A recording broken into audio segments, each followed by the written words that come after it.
Putinsiz tinçlik gelişimi deydi de.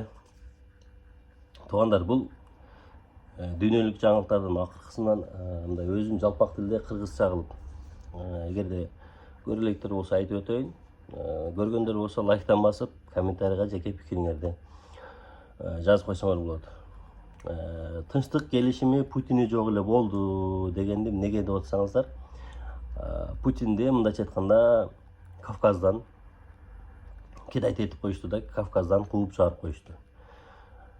Себеп дегенде кечээ 8 август күнү Азербайжан менен Армениянын башчылары Америкага Дональд Трамптын сунушу менен ошол жакта тынчтык келишимин түзүп коюшту. Советтер Союзунда турган мамлекеттер. Эми элестетип коюңуздар, Путинге бул кандай сокку болду. Алар жөн гана тынчтык келишимин түзбөстөн башынан бери, мындайча айтканда 200 жылдан бери башкарып жүргөн коридорду Россия АКШга өткөрүп коюшту да. 99 жылга.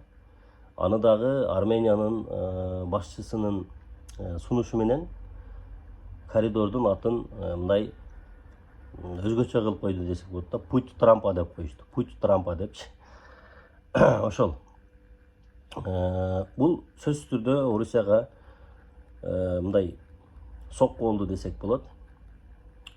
Себеп дегенде ал коридор АКШ Украинанын аркасы менен жетпей жүргөн максатын башка жактан жетип койду деп эсептесек болот. Бул АКШ үчүн өтө бир чоң бир мааниге ээ болду. Ошол эле учурда тарыхый учур Азербайжанга дагы, Арменияга дагы. Бирок ошол АКШ алган Армения, Азербайжандагы коридор бүтүндөй түрк тилдүү мамлекеттерге, башкача айтканда, Орто Азияга дагы, Европага карата жол ачат.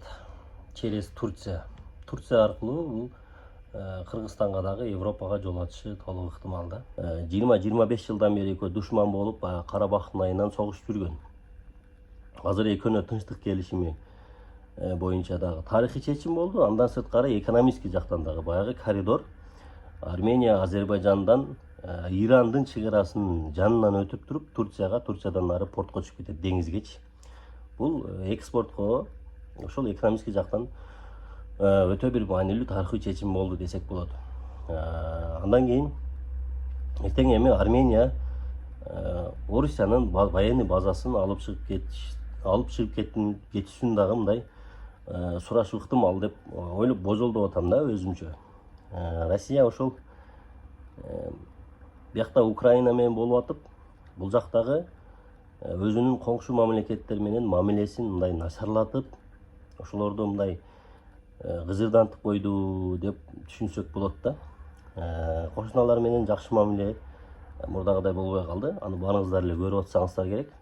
Анан эми 99 жылга ошол коридорду АКШ алып, кече Ирандын билдирүүсү чыкты, каршы экенин билдирип. Себеп дегенде коридор дегенде, значит, ал жерге эмне болот? Американын военный базасы, Американын военныйлары келет. 99 жыл деген бул элестетип коюңуздар. Анан Ирандын чек арасы менен чектешкени үчүн ал коридор Американын базасы болуп калат дагы. Америка Украина аркылуу жетпеген, ошол жана өткөндөндөй мындай северный жагынан өзүнүн максаттарын аткарып койду десек болот. Анан Орусиянын эмнеге Армения көп жылдан бери эле таарынып, мындай капа болуп жүргөн, өзүңүздөр билсеңиздер, баягы ОДКБ дегендердин бир нерселердин чогулуштары болгондо дагы Армения өзүнүн таарынычын билдирип, көптөгөн мындай военный жактан машыгууларга дагы катышпай, келбей, кошулбай жүрдү. Бирок баягы ОДКБнын ичинде туруп делечи. Анан Азербайжан болсо, баягы орустар Азербайжандын канча дагы жараны өлдү, самолеттун атып түшүрүп коюшту. Биз баягы Украинадан келе аткан мындай коркунучтуу самолет экен деп атып түшүрүп коюп, ошодон башталды конфликт. Андан кийин кече жакында Россия Украинадагы Азербайжандын нефти базаларын, баягы газ неме кылган, мындай иши кылып Украинага экспорт кылган точкаларын, эң керектүү точкаларын бомбалап салды. Андан кийин эмне болду? Азербайжан өзүндөгү баягы журналисттерди кармап, ушундай болуп, мындай ичара баягындай конфликттер, майда чүйдө конфликттер болуп атты. Бирок Азербайжандын президенти ошодон ачууланып, ошол келишимге келди деп ойлосок болот да. Баягы Россиядагы Азербайжандын жарандарын кармашып, ФСБсы кармап, миграцион службасы кармап, депортация кылып, ушундай мындай касташууга өтүп кетти да, өчөшүпчү. Ошондайынан ошол эки мамлекет Путинди сатып койду десек болот. Кээ бирки саясатталуучулар айтат да, Украинадан кийинки кезек Казакстанда депчи. Азыр эми Казакстанда болбой калды окшойт деп ойлоп атам. Арменияга либо Азербайжанга мындай өзүнүн баары бир таасирин тийгизгенге аракет кылса керек орустар.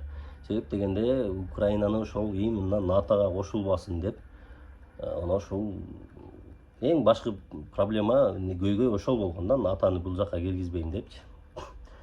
Ошол жеке бизге келсек, эми Россия эгерде ушул темпте кете турган болсо, бир эле Азербайжан эмес, башка мамлекеттер менен дагы азыркы учурда мамилеси начарлап барып атканын баарыбыз эле интернеттен көрүп атабыз. Мисалы жөнөкөй эле мисал мигранттар. Россияда Орто Азиянын мигранттары аябагандай көп. Тажикстан, Өзбекстан, Кыргызстан.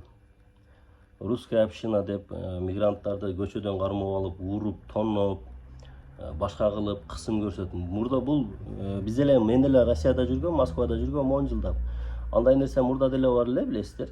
Бирок азыркы учурда өтө эле күчөп кетти. Ачык эле көчөдөн кармап, күндүз эле адамдардын көзүнчө эле ушундай кылып мигранттарды бир чоң бир террористке, душманга чыгарып койгон учурларды аябагандай көп көрүп атабыз.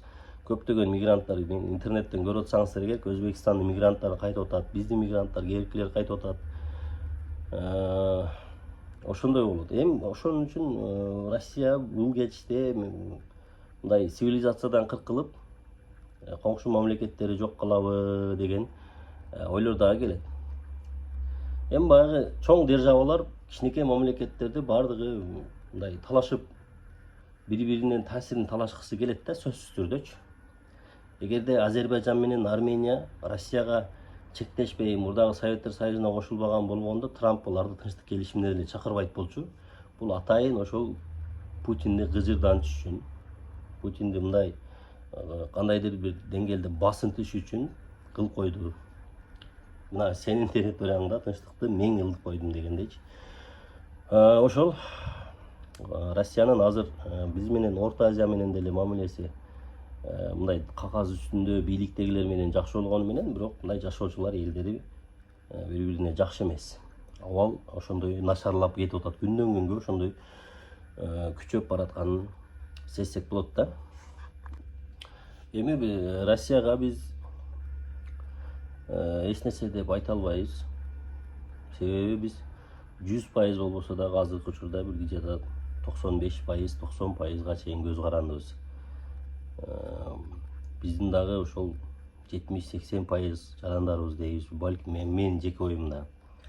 Ошол Россияда эмгектенип, үй бүлөсүн багып, ошол жактан иштеп, акча таап аткандар да бар да. Ошон үчүн биринчи кезекте Азербайжанга окшоп, Турцияларга окшоп,